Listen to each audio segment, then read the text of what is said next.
খা খা খেতে খা খেতে খাচ্ছে দাদা খাইয়ে দিল। ভান আর এই যে আমার জল্লাদ দাদা কোপ মারছে নারকেল গাছে। জল্লাদ কথাটা বলার একটাই কারণ, কেননা আমাদের এখানে তো শুটিং হয়, আর শুটিংয়ে সব সময় দাদা এরকম পার্ট পায়, নয় জল্লাদ নয় প্রহরী বা দারোয়ান, এইরকম পার্ট পায়। তো সেই জন্যই আমি এই কথাটা বললাম যে আমার জল্লাদ দাদা। তো আর দেখতেই পাচ্ছ তোমরা নারকেলের গাছটা প্রথমে ডগটা যখন কাটছিল দাদা কত ঝাংড়া মাংড়া ছিল, তারপরে দেখো কেটে কেটে পরিষ্কার করে প্রায় শেষের দিকে। তো এবারে হচ্ছে যে এই মুন্ডুটাকে নিয়ে যাবে, মুন্ডুটাকে নিয়ে গিয়ে হচ্ছে যে ওইদিকে রাখবে, মুন্ডুটাই বলি আর কি, নারকেল গাছের মাথাটাকে নিয়ে যাচ্ছে এই এদিকটায়, ওই দিকটা মাটি ছিল, আর একটা কিন্তু অলরেডি কেটে খাওয়া হয়ে গেছে, দেখতেই পাচ্ছ ওইদিকে খোলাগুলো পড়ে আছে, একটা কাটা খাওয়া হয়ে গেছে, এটা আর একটা কাটা হচ্ছে।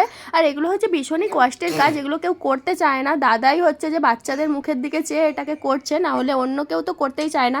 আর এই দেখো সবাই কেমন দাঁড়িয়ে আছে, দেখো এরা তো কখনোই কোনো দিনই দেখেনি এগুলো কি জিনিস বা কখনো খায়ওনি, তো সেই জন্য ওরা দেখছে, ওরা খুব মজা পাচ্ছে।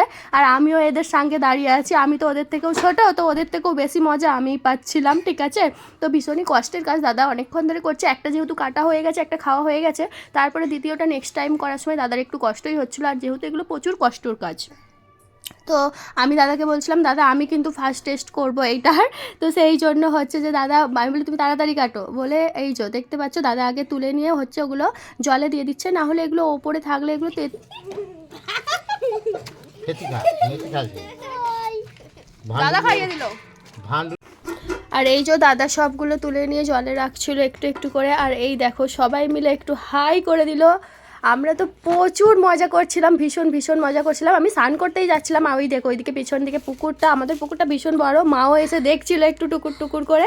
তো তারপরে এই যে আমি আর একটুখানি নিয়েছিলাম, নিয়ে খাচ্ছিলাম, তো মুখের মধ্যে কি গিয়েছিল সেটা ফেলে দিলাম। আর এই যে দাদাটা হচ্ছে যে আমি সম্পর্কে বৌমা হই, কখনোই বৌমার চোখে দেখেনি, সবসময় তুই তাকারি করে কথা বলে, পুরো নিজের ছোট বোনের মতো দেখে। আর আমার বড় সোনার অবস্থা দেখো, কাল রাতে চুল বেঁধে দিয়েছিলাম, আজকে 12টা বেজে গেছে, চুলটা খুলে স্নান করাতে যাবো, তখন দেখছি চুলের মধ্যে কীরকম নোংরা তুলেছে দেখেছো, আবার মাথার মধ্যে আবার কীরকম করেছে দেখো, নারকেল পাতা দিয়ে ডিজাইন করে চুলে বেঁধে দিয়েছে ওর পিসি, আমার নতুন ক্যামেরাম্যান, ঠিক আছে।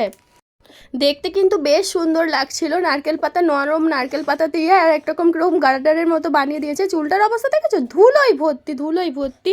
এরা গ্রামের মেয়েরা যা পায় তাই নিয়েই খেলতে শুরু করে দিয়ে, স্নান করাবো বলে চুল খুলতে গেছে, দেখি কি অবস্থা দেখো। তো চলো, আমার ভিডিওটা কেমন লাগলো তোমরা অবশ্যই জানিও।